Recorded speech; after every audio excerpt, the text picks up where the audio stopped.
صبر ایوب کا مقام اپنی جگہ پر، صبر مصطفیٰ کا مقام اور ہے، میرے آقا کا صبر کا مقام اور ہے۔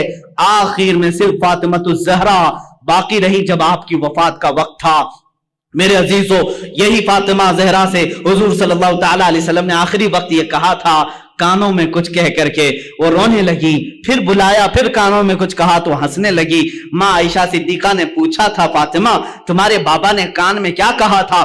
فاطمہ نے کہا، پہلی بار جب انہوں نے کہا فاطمہ میں جا رہا ہوں اللہ کی بارگاہ میں رو پڑی۔ پھر بابا نے مجھے بلا کر کہا، فاطمہ میرے خاندان والوں میں سے میری وفات کے بعد سب سے پہلے تم مجھ سے ملنے کے لیے آؤ گی۔ میں ہنس پڑی کہ میری موت جلدی ہونے والی ہے۔ حضور پاک کی وفات ربیع الاول شریف میں ہوئی اور حضرت فاطمہ زہرا کی وفات رمضان مبارکہ میں، صرف 6 مہینے کے بعد حضرت فاطمہ بھی وصال کر گئی۔ یہ مصطفیٰ کا گھرانہ ہے، اسی مصطفیٰ کریم صلی اللہ تعالی علیہ وسلم کے صبر پاک کے جلوے دیکھو۔ کیا نبی کونین اپنی قبر انور سے اپنے شہزادوں کی شہادت کربلا میں نہیں ملاحظہ کر رہے ہوں گے، جہاں ان کے شہزادوں کو تڑپایا گیا، بھوکا رکھا گیا، پیاسا رکھا گیا اور ان کے ٹکڑے کیے گئے، جسموں پر گھوڑے دوڑائے گئے، حسن مجتبی کو زہر دیا گیا، حسین اعظم کی گردن کو جسم ناز سے الگ کیا گیا۔ کیا یہ میرے آقا نے قبر پاک سے ملاحظہ نہیں کیا ہوگا؟ عزیزان گرامی، اگر میں صبر مصطفیٰ کو گناؤں بہت طویل داستان ہوگی، لیکن میں اتنا ضرور بتاؤں گا، افضلیت مصطفیٰ ہر شکل میں تمہیں نظر آئے گی۔ اگر اللہ نے آدم علیہ السلام کو آہو بکا دیا تھا، وہ روتے تھے، اور وہ کس لیے روتے تھے؟ آدم علیہ السلام اپنی اس بات پر روتے تھے جو آپ نے گندم کھایا تھا جنت میں، درخت کا پھل کھایا تھا، اس بات پر 300 سال روتے رہے، لیکن مصطفیٰ بھی روتے رہے، زندگی پر روتے رہے، لیکن کس کے غم میں روتے رہے؟ امتی امتی امتی امتی کہتے کہتے روتے رہے۔ یہ ناز الگ ہے، اسی لیے امام اہل سنت نے کہا ہے، اللہ کیا جہنم اب بھی نہ سرد ہوگا، رو رو کے مصطفیٰ نے دریا بہا دیے ہیں۔ میرے عزیزو، رونے میں آپ بے مثال ہیں، جانوروں کی بولیاں سننے میں بے مثال ہیں، حسن یوسف میں بے مثال ہیں، ثبات و استقامت میں بے مثال ہیں۔ اسی لیے شاعر نے جو کہا اسی بات پر میں کہتا ہوں اپنی گفتگو کو، ہاں ایک بات رہ گئی ہے، وہ عطا کرنے میں بھی بے نیاز ہیں اور رحم کرنے میں بے مثال ہیں، رحم کرنے میں بھی بے مثال ہیں۔ ایک ہی مثال میں بتا دوں، ایک بار موسیٰ علیہ السلام نے قارون سے کہا تھا تیرے پاس بہت خزانے، زکوٰۃ دے دے، اس نے کہا کچھ کم کراؤ، 25% زکوٰۃ دینی تھی۔ موسیٰ علیہ السلام نے رعایت کرائی اللہ سے کہ اس کو کچھ کم کر دے مولا، اللہ نے کم اتنا کر دیا کہ 1000 میں 1 روپے دے۔ کتنے؟ 1000 میں 1۔ اس کے حساب سے کیلکولیشن کیا تو قارون کے بہت سارے خزانے زکوٰۃ میں جا رہے۔ اس مالدار نے جس کی چربی چڑی ہوئی تھی مال کی، نہیں دینے کا ارادہ کیا، موسیٰ علیہ السلام پر الزام لگایا برے کام کا، موسیٰ علیہ السلام کو جلا لایا۔ آپ نے کہا اے زمین اسے نگل جا، زمین پھٹ گئی، قارون اندر جانے لگا، قارون اندر جانے لگا، وہ بار بار دعائی دینے لگا، بچا لو بچا لو بچا لو۔ موسیٰ علیہ السلام نے اس کی ایک بھی نہیں سنی، تو نے مجھ پر الزام لگایا۔ پھر آخر میں اس نے کہا کیا میرے خزانے پر قبضہ کرنا چاہتے ہو؟ موسیٰ علیہ السلام نے زمین سے کہا ہے زمین اس کے خزانے بھی نگل جا۔ سارے خزانے بھی زمین بوس ہو گئے، قارون بھی زمین میں تہس نہس ختم ہو گیا۔ 1 ٹائم 1 شاٹ۔ یہ موسیٰ علیہ السلام، اس سے پہلے بھی ایک فرعونی کو ایک گھونسا مارا تھا آپ نے، وہ مر ہی گیا تھا۔ مصطفیٰ کریم صلی اللہ علیہ وسلم ہجرت کر کے مدینہ جا رہے ہیں، لالچ میں کئی لوگ پیچھے پڑ گئے تھے، ایک شخص سراقہ، یہ بھی پیچھے آ گیا، دوسرے تو کوئی پا نہیں سکے، سراقہ پا لیا۔ حضرت ابوبکر نے کہا آقا سراقہ دیکھ لیا ہے ہم کو، وہ تیر کمان لے کر کے آ رہا ہے ہمیں گرفتار کرنا، کیونکہ مکہ والوں نے کہا تھا جو محمد اور اس کے ساتھی کو لے آئے گا 100 اونٹ انعام میں دیے جائیں۔ حضور نے کہا اچھا اسی لالچ میں آ رہا ہے۔ حضور نے بھی فرمایا اے زمین سراقہ کو پکڑ لے۔ موسیٰ علیہ السلام نے قارون کو کہا تھا، میرے آقا نے سراقہ کو کہا، زمین کھل گئی، سراقہ گھٹنے تک چلا گیا، لیکن یہاں معاملہ الگ ہے۔ سراقہ نے کہا اے محمد تم کریم ابن کریم ابن کریم ہو، تمہارا معاف کرنے میں کوئی مثل نہیں ہے، مجھے معاف کر دو، میں اپنے ارادے سے باز آتا ہوں۔ حضور پاک نے کہا اے زمین سراقہ کو چھوڑ دے، یہ شان مصطفیٰ ہے، یہ شان مصطفیٰ ہے، سراقہ کو چھوڑ دے۔ زمین کھل گئی، سراقہ باہر آیا، لیکن ارادہ پھر بدلا، تھوڑی دیر کے بعد وہ پھر پیچھے پڑ گیا۔ حضور نے کہا زمین سراقہ کو پکڑ لے۔ اب کی بات زمین پھنس، شک ہوئی،